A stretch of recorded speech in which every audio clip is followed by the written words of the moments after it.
जय गुरु जी, शुक्राना गुरु जी, जय गुरु जी। संगत जी, आज हम गुरु जी की असीम कृपा से श्री शिव महापुराण की रुद्र संहिता के सती खंड का 42वां अध्याय सुनेंगे। ओम श्री गणेशाय नमः। ओम श्री गणेशाय नमः।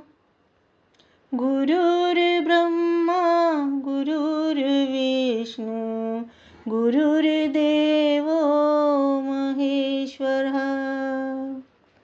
गुरुर्ब्रह्मा गुरुर्विष्णु गुरुर्देवो महेश्वरः। गुरुर्साक्षात् परब्रह्म तस्मै श्री गुरवे नमः।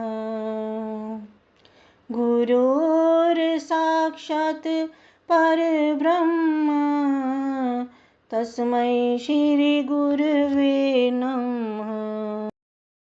भगवान शिव का देवता आदि पर अनुग्रह। दक्ष यज्ञ मंडप में पधार कर दक्ष को जीवित करना तथा दक्ष और विष्णु आदि द्वारा शिव की स्तुति। ब्रह्मा जी बोले, हे नारद, मुझ ब्रह्मा लोकपाल प्रजापति तथा मुनियों सहित विष्णु के विनय करने पर परमेश्वर शिव प्रसन्न हो गए। विष्णु आदि देवताओं को आश्वासन देकर उन पर परम अनुग्रह करते हुए करुणा निधान परमेश्वर शिवजी हंसकर कहने लगे। श्री महादेव जी बोले, हे श्रेष्ठ देवताओं, आप दोनों सावधान होकर मेरी बात सुने। मैं सच्ची बात कह रहा हूँ। हे तात, मैं आप दोनों का क्रोध सर्वदा सहता रहता हूँ।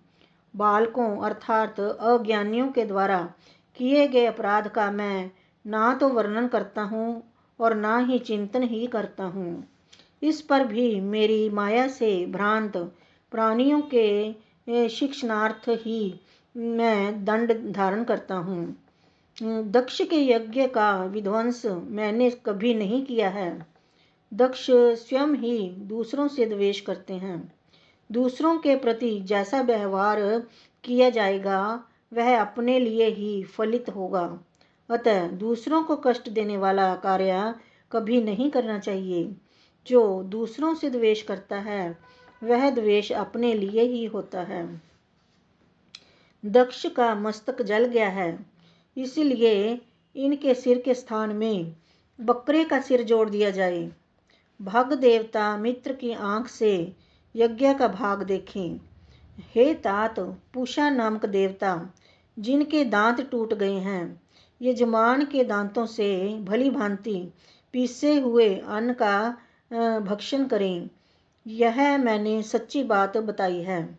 मेरा विरोध करने वाले भृगु की दाढ़ी के स्थान में बकरे की दाढ़ी लगा दी जाए। शेष सभी देवताओं के जिन्होंने मुझे यज्ञ का उच्छिष्ट भाग दिया, सारे अंग पहले की भांति ठीक हो जाएं। याज्ञिकों में से जिनकी भुजाएं टूट गई हैं वे अश्विनी कुमार की भुजाओं से, और जिनके हाथ नष्ट हो गए हैं वे पूषा के हाथों से अपना काम चलाएं। यह मैंने आप लोगों के प्रेमवश कहा है। ब्रह्मा जी बोले, हे नारद, इस प्रकार कहकर वेद का अनुसरण करने वाले सुर सम्राट चराचर पति दयालु परमेश्वर महादेव जी चुप हो गए। भगवान शंकर का वह वचन सुनकर श्री विष्णु और ब्रह्मा सहित संपूर्ण देवता संतुष्ट हो गए। वे तत्काल साधुवाद देने लगे। तदनंतर भगवान शंभु को आमंत्रित करके मुझ ब्रह्मा और देव ऋषियों के साथ भगवान विष्णु अत्यंत हर्षित हो पुनः दक्ष की यज्ञशाला की ओर चले। इस प्रकार उनकी प्रार्थना से भगवान शंभु विष्णु आदि देवताओं के साथ कनखल में स्थित प्रजापति दक्ष की यज्ञशाला में गए। उस समय रुद्रदेव ने वहाँ यज्ञ का और विशेषतः देवताओं तथा ऋषियों का विध्वंस जो वीरभद्र के द्वारा किया गया था उसे देखा। स्वाहा, स्वधा, पूषा, तुष्टि, धृति, सरस्वती, अन्य समस्त ऋषि, पितृ, अग्नि तथा अन्य अन्य बहुत से यक्ष, गंधर्व और राक्षस वहां पड़े थे। उनमें से कुछ लोगों के अंग तोड़ डाले थे, कुछ लोगों के बाल नोच लिए गए थे और कितने ही उस सम्रांगण में मरे पड़े थे। उस यज्ञ की वैसी दुर्वस्था देखकर भगवान शंकर ने अपने गणनायक पराक्रमी वीरभद्र को बुलाकर हंसते हुए कहा, हे महाबाहु वीरभद्र, यह तुमने कैसा काम किया। हे तात, थोड़ी ही देर में देवता तथा ऋषि आदि को बड़ा भारी दंड दे दिया। हे तात, जिसने ऐसा द्रोहपूर्ण कार्य किया तथा इस विलक्षण यज्ञ का आयोजन किया और जिसे ऐसा फल मिला, उस दक्ष को तुम शीघ्र यहाँ ले आओ। ब्रह्मा जी बोले। भगवान शंकर के ऐसा कहने पर वीरभद्र ने शीघ्रतापूर्वक दक्ष का धड़ लाकर उन शंभु के समक्ष डाल दिया। हे मुनि श्रेष्ठ, उसे सिर रहित देख लोक कल्याणकारी भगवान शंकर ने आगे खड़े हुए वीरभद्र से हंसकर पूछा, दक्ष का सिर कहाँ है। तब प्रभावशाली वीरभद्र ने कहा, हे शंकर, मैंने तो उसी समय दक्ष के सिर को आग में होम कर दिया था। वीरभद्र की यह बात सुनकर भगवान शंकर ने देवताओं को प्रसन्नतापूर्वक वैसी ही आज्ञा दी जो पहले से दे रखी थी। भगवान भव ने उस समय जो कुछ कहा उसकी मेरे द्वारा पूर्ति कराकर श्री हरि आदि सब देवताओं ने भृगु आदि सबको शीघ्र ही ठीक कर दिया।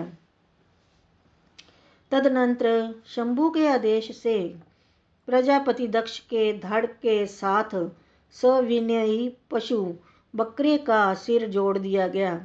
उस सिर के जोड़े जाते ही शंभु की कृपा दृष्टि पड़ने से प्रजापति दक्ष प्राण प्राप्त करके तत्क्षण सोकर जगे हुए पुरुष की भांति उठकर खड़े हो गए।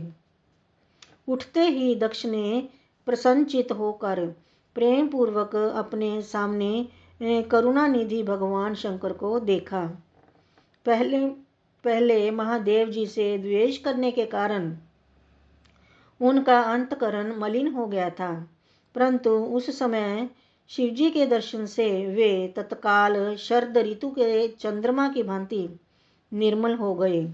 यद्यपि वे प्रेम के वशीभूत होकर मन में शिवजी की स्तुति करने की इच्छा कर रहे थे, किंतु उन्हें उसी समय सती के ब्रह्मा जी बोले शरीर त्याग का स्मरण हो गया, इसलिए वे उत्कंठा से व्याकुल होने के कारण स्तुति नहीं कर सके। तदनंतर लज्जित होकर दक्ष प्रजापति प्रसन्नचित हो विनम्रता पूर्वक लोक का कल्याण करने वाले शंकर की स्तुति करने लगे। दक्ष बोले, वरदानी श्रेष्ठ महेश्वर ज्ञान निधि सनातन देव को नमस्कार करता हूँ। देव आदि देवों के भी ईश्वर सुख रूप एवं संसार के एकमात्र बंधु भगवान शंकर जी को मैं नमस्कार करता हूँ। हे विश्वेश्वर, आप विश्व रूप पुरातन ब्रह्मा तथा आत्मा स्वरूप को मैं नमस्कार करता हूँ। मैं शर्व को नमस्कार करता हूँ। मैं संसार के भावों का चिंतन करने वाले प्रातपर शंकर को नमस्कार करता हूँ। हे देवदेव, हे महादेव, आपको नमस्कार है। मुझ पर कृपा कीजिए। हे कृपा निधे, हे शंभो, आज मेरे अपराध को क्षमा कीजिए। हे शंकर, आपने दंड के बहाने ही मुझ पर अनुग्रह किया है। मैं खल और मूर्ख हूँ। हे देव, मुझे आपके तत्व का ज्ञान नहीं था। हे प्रभो, आप विष्णु एवं ब्रह्मा आदि देवों के भी सेव्य वेदों से जानने योग्य तथा महेश्वर हैं। आज मुझे आपके तात्विक स्वरूप का ज्ञान हुआ है। आप सभी लोगों में श्रेष्ठ माने गए हैं। आप सत्पुरुषों के लिए कल्प वृक्ष हैं और दुष्टों को सदा दंड प्रदान करने वाले हैं। आप सर्वथा स्वतंत्र परमात्मा हैं एवं भक्तों को अभीष्ट वर प्रदान करने वाले हैं। आप परमेश्वर ने ही अपने मुख से विद्या, तप तथा व्रत धारण करने वाले इन ब्राह्मणों को तत्व का साक्षात्कार करने के लिए उत्पन्न किया है। समस्त गोरूप पशुओं की रक्षा जिस प्रकार गोपति द्वारा की जाती है, उसी प्रकार आप सभी विपत्तियों से रक्षा करते हैं। आप मर्यादा के परिपालक तथा दुर्जनों के लिए दंड धारण करते हैं।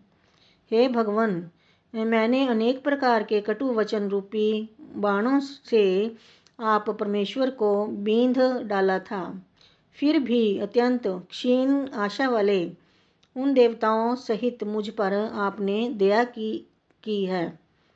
इसलिए हे शंभो, हे दीनबंधो, हे भक्त वत्सल, आप प्रातपर भगवान मेरे द्वारा की गई पूजा से संतुष्ट हो जाइए। ब्रह्मा जी बोले, इस प्रकार लोक का कल्याण करने वाले महाप्रभु महेश्वर की विनम्रता पूर्वक स्तुति कर प्रजापति मौन हो गए। इसके बाद भगवान विष्णु प्रसन्नचित्त होकर दोनों हाथ जोड़कर प्रणाम करके गदगद वाणी से वृषभध्वज की शिव की स्तुति करने लगे। विष्णु बोले, हे महादेव, हे महेशान, लोक पर अनुग्रह करने वाले, हे दीनबंधो, हे दयानिधे, आप परब्रह्म परमात्मा हैं।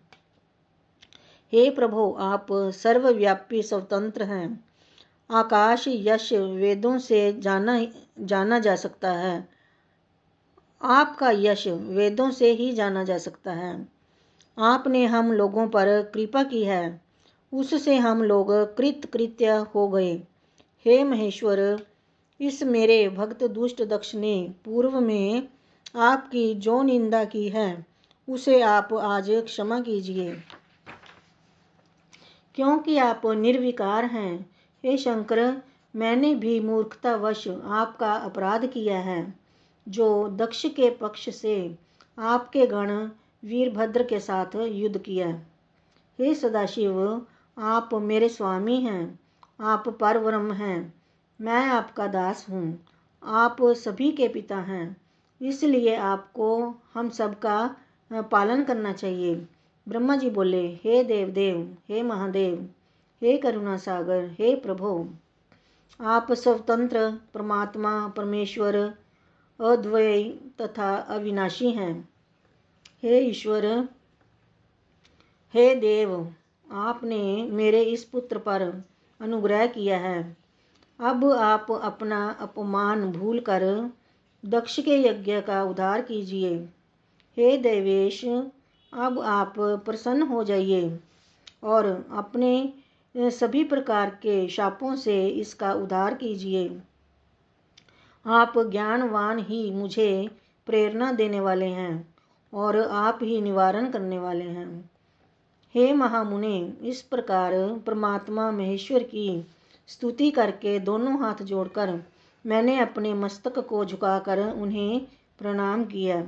तदनंतर इंद्र आदि देवतागण एवं लोकपाल सावधान होकर प्रसन्न मुख कमल वाले शंकर जी की स्तुति करने लगे।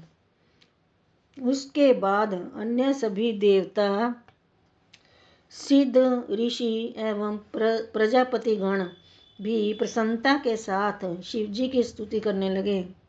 तत्पश्चात उपदेवता, नाग, सदस्य तथा ब्राह्मण लोग भी सद्भक्ति से प्रणाम कर अलग अलग स्तुति करने लगे। इस प्रकार श्री शिव महापुराण के अंतर्गत द्वितीय रुद्र संहिता के द्वितीय सती खंड में दक्ष के दुख निराकरण का वर्णन नामक 42वां अध्याय पूर्ण हुआ। जय गुरु जी। ओम नमः शिवाय। शिव जी सदा सहाय। ओम नमः शिवाय। गुरु जी सदा सहाय। जय गुरु जी।